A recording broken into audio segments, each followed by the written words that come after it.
So the real question, once we accept that these things are changing and that there are going to be these increased energies that are coming to bear on our properties, what is it that we can do to become more resilient? And of course, resilient means the ability to either withstand or recover quickly from these difficult conditions. But really, it comes down to how can we best protect our families if these conditions continue to get stronger and stronger windstorms, more rain falling, potential for more forest fires, etc. Right? It's about protecting our families. So the new realities are more extreme weather events, heavy rain, violent thunderstorms, hotter seasons. The flood season is now year-round, even winter time where we have more precipitation falling on frozen ground. We have different water levels. There's more wind, which generates more wave action, more opportunities for nutrient loadings into our waters, which may impact our ability to drink the water from the bay if there's a toxic or nuisance algae bloom that ends up happening. Increasing storm water in combination with the sewage in our pipes in these old municipal wastewater treatment plants can also cause increased nutrient releases into our waters. And those, depending on where you are in the bay, can have direct impacts on your ability to use the water. The cottages that were designed years ago were not designed with these new intense wind loads in mind. However, they were designed very robustly, and we know as Georgian Bay cottagers and residents and people that use the bay that there are storms and there's lots of wind, and we've all seen the way Mother Nature can get mad and put on a real show. So they have been pretty resilient, but the considerations you have to make as you look forward are these new fluctuating water levels that you've never seen before, as we're experiencing now, are going to increase wear and tear on your properties and your infrastructure, docks and so on, and shorelines. There's much of what has been designed was not designed with these new environmental conditions in mind. Conditions are different and they are expected to continue to get more challenging. We're only at the beginning of these impacts right now. We will be expecting to see them continue. And we have summer temperatures that are expected to rise. So if you have people that you're trying to keep comfortable and safe, you may have to consider different ways of cooling. If your cottage is set up for passive cooling in the historic conditions, that might have been fine, but if temperatures are 2 or 3 degrees hotter than they have been historically, you may not be able to provide the same comfort with that passive cooling system. So all of these are considerations really that you need to keep in your mind as you look forward to making improvements to your properties or adding new features. And the one final point that I'll make is with these increasing energy events, so bigger storms or bigger forest fires or things like that, they're going to impact more people. So if one cottage gets its roof blown off, it's really easy for the local resources, the contractors and so on, to come to bear with the materials that are needed and the labor that's needed to fix that. But if 100 cottages have their roofs blown off, that would overwhelm the resources that would be available in order to respond to that particular event. And so designing your buildings, thinking about it, making them more resilient to these impacts so that you don't have to experience those catastrophic failures will be really important in your own planning going forward. Now, in some ways, it is about what you get used to. So if, for example, you live in the Bay of Fundy, you are used to tides coming in twice a day and raising the boats up 20 feet or 40 feet, depending where you are, and then going down again. And nobody's upset about that. There's no problems with it. The vessels don't, sink or fall into the water. Everybody's used to that, right? So really, it's just a matter of accepting what the changes are going to be and then figuring out how we can respond to them. And down in the southern parts of the US, we see boat lifts like this to lift vessels right out of the water.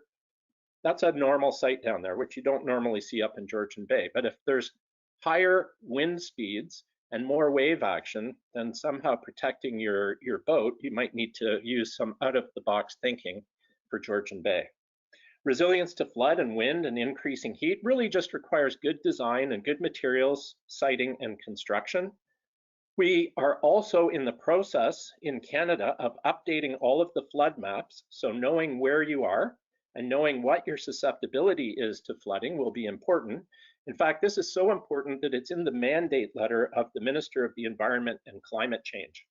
And he now is being instructed to work with the Ministers of Natural Resources for the provinces and territories to complete all of the flood maps in Canada, because these things have changed significantly. Design, good design. This happens to be a picture of a building from the Mississippi Delta area, but the entire living space is above 1.2 meters above the ground here. And that means that if there is flood conditions, that this family will be able to be sheltered in place. They will have the ability to survive and live in the building because none of their living spaces or furniture or devices will be flooded by the waters. So applying good design and site principles will be critical. And also using the available technologies. This is some pretty significant hurricane strapping to hold the foundation to the actual structure of the building to keep it from blowing off, as well as really some very significant ties to tie the roof joists to the wall structures down into the foundation and make sure that the roof doesn't get blown off in a tornado or in a hurricane. So applying existing technologies and making those retrofits to existing buildings is something over the next decade or so people should really start thinking about. There's also great opportunities to look at new technologies such as the net zero building standard, which allows the building to only consume as much energy as it actually produces on site. These technologies are already deployed. The Canadian government is looking at a certification for it. The City of Toronto is looking at this for new, high towers that are being built.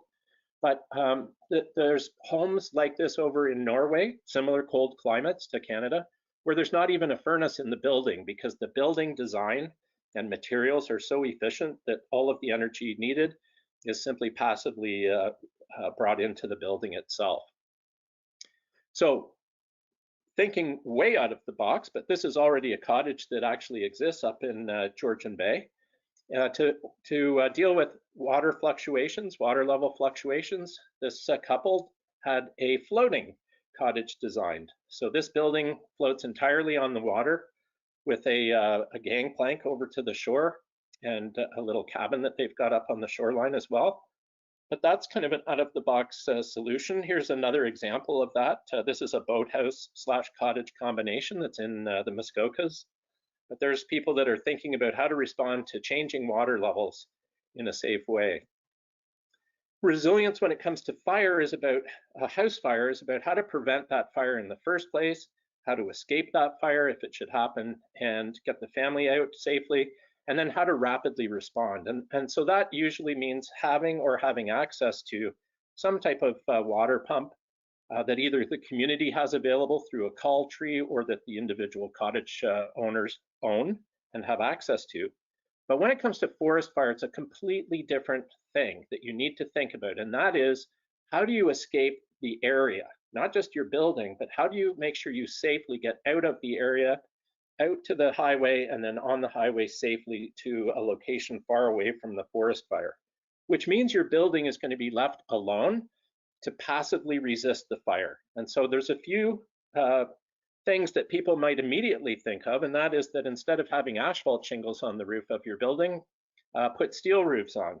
But a steel roof by itself isn't enough. And here's an observation from a Key River cottager back in 2018 whose cottage burnt completely to the ground in that forest fire. Even though they had a steel roof, it was just laying flat on the rocks by the end of the fire. So it's not enough to do that, but there are some techniques that you can actually use, some suggestions. And one is to make sure that there's no eaves troughs, so there's no debris catchment that can ignite when the forest fire sparks are blowing all around. Make sure that there's spark arresters on your chimneys, not only to prevent your own fires from creating sparks and causing a forest fire, but also from the forest fire sparks getting sucked down the chimney and into your home if there happens to be a fire. Installing high-performance tempered glass windows, those will resist breaking. One of the main ways that fire gets into a cottage or a building and destroys it, in the case of a forest fire, is when the glass on the windows shatters and then the fire comes right into the home. And the second way, the most common way actually, that fire burns down buildings is it enters the vented roof. So we have in our designs vented the roof space to make sure that the humidity and temperature stays low. But if the vents are not spark proof, then the forest fire embers can get right into those vents and into the attic spaces and ignite the building. So with some simple technologies, but some retrofitted technologies, you can actually take some steps to really protect your property when you're not there. And hopefully after the fire goes through and you come back, the building will still be standing. And there are some other suggestions that you see here as well. The last of which is managing vegetation around the homes. Fire marshals will say that buildings that survive fires are ones that don't have brush or bushes or trees overhanging the building. There is a side benefit to taking that vegetation away from around your home, and that is that as climate change impacts increase, and the temperature warms up, we are seeing the northerly migration of various insect species, such as the deer ticks, which give us the Lyme's disease, but also this new tick that's coming in and been found in the Hamilton area called the Lone Star tick. When this tick bites you, you actually end up developing an allergy to red meat. So there are some benefits to getting rid of that vegetation as well. And there's also opportunities along our coastal properties here to actually take our hardened shorelines, our non-natural shorelines, and convert those into naturalized shorelines. This shoreline here is much more resilient to either high or low water levels than the hardened shoreline that was there previously.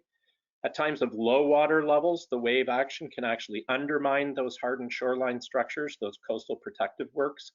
And then when water levels are high, like now, they end up being overtopped, where this shoreline is much more resilient to different water levels and coastal wave action. And also the collateral benefit to this design is that you can also increase the amount of fish habitat along your shoreline, which of course helps the many other species that make use of our waterway. Finally, when you're looking at your cottage property, you also have to think about being able to have enough energy should there be some type of catastrophe or catastrophic weather event. And so nowadays, the addition of solar panels is becoming cheaper and cheaper for our cottages to look at. Batteries and solar panels can give you enough energy to survive these events, even if for a number of days there is no electricity restored to your cottage property. So that's some of the suggestions that we would suggest you actually start to think about over the coming decade or so. And as you make plans for the property or improvements on your property, you can start to incorporate these technologies into the solutions that you're using. Finally, for our community, we are spending time driving up every weekend to the cottage. So we should also be starting to mitigate some of the causes, the carbon emissions that we're doing into the atmosphere that are increasing these impacts of climate change.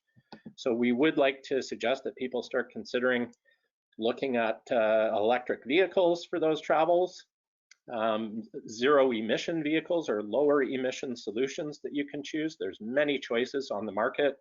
We will be putting on a seminar that we will announce about electric vehicles and provide an opportunity for our community to come in and test drive a number of electric vehicles at the Electric Vehicle Innovation Center. We've partnered with them on this, so we'll keep you up to date on what's going on there.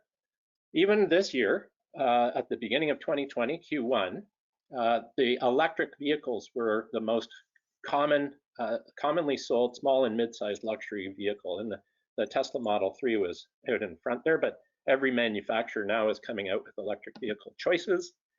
And finally, because we're on the water, because we're in Georgian Bay, we also would like to start thinking about battery boats. Now, the Made of the Mist boats have announced that they will be converting to electric power, battery power.